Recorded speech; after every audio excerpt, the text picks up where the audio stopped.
So this will be the final 17 solar lights that'll make it 23 along the East-West connector, along the walking track.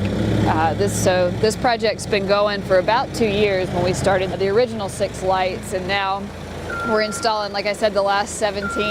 So these are actually solar powered lights. If you look up on the top, the circular panel is actually the solar panel, so it can get light from 360 degrees. And the way these work is once they're installed, I'll come out with what we call a bridge. So it connects via Bluetooth to the light, and I'll schedule it to come on, to go off, to be dim. And once all of them are installed, we'll actually have what we call a gateway here plugged in at the park that can control all of them, and they'll talk to each other, which is pretty crazy. So they are all wireless. They don't consume any energy. It's nice here because we don't have the infrastructure in the ground to actually provide electricity. So we're able to do it with solar power instead of having to run wires through this whole area. So these 17 additional ones ran right around $70,000. But part of that is actually being funded by a grant. It's a PARD grant from the state for Parks and Recreation. So part of that funding is coming in, and as I said, the rest is from council appropriated funds. And you can see they sit on a base with bolts in them.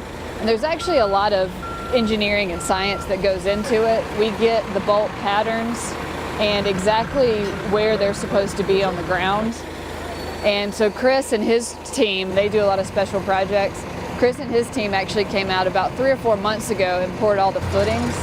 So they built the footings, poured them, and now they're actually installing. And these are the same guys that installed the original 6, so they're a little more familiar with it, but it was certainly a new process the first time. Our bridge crew is pretty specialized, and they do some things that no other crews in the state do. They've won awards for bridges that they've built, and it's all done internally. So the crew is actually made up of a supervisor who's running the equipment right now. So he's a working supervisor, I think more because he likes to play on the equipment than anything. But so that's Chris, and he does a great job. And then they also have carpenters, so they build the forms for a lot of this stuff. We have a welder who's actually DOT certified through the state, which is a pretty big deal. He worked really hard for that. So these guys are actually very highly skilled and very specialized, and it makes it cheaper for us to do some of these projects instead of having to contract it out. And it's nice because these guys are learning all the time. So we have a bridge engineer on staff, and she works closely with Chris, and they put together these projects, and we're able to do it all in-house. And that's a big deal.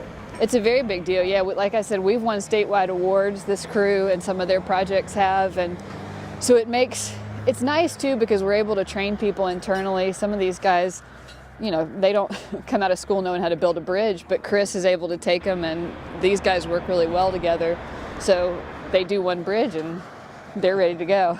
I've been with the county for going on 20 years now. When you first came, Chris, what was your job?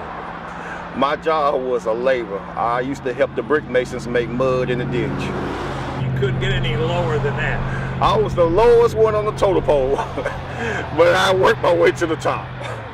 I learned a lot. The county have grown a lot. The things that we're capable of doing now is unbelievable. It was nowhere possible. We had the manpower, the technology to accomplish the jobs that we're doing now. Okay, this is one of the final touches right here. One of the men is gonna get in the basket, gonna go to the top of the pole, they're gonna connect the wiring. And once they get the wiring connected to the pole, the solar panel, then they're gonna attach the head itself and have it in place where we exactly want the light to be shining and tighten it down. And the people are enjoying it. The people are happy about it. They come up, when they see it working, I tell them now that we get ready to install some more lights, they say, oh yes, yes, thank you. They look so good, we enjoy it.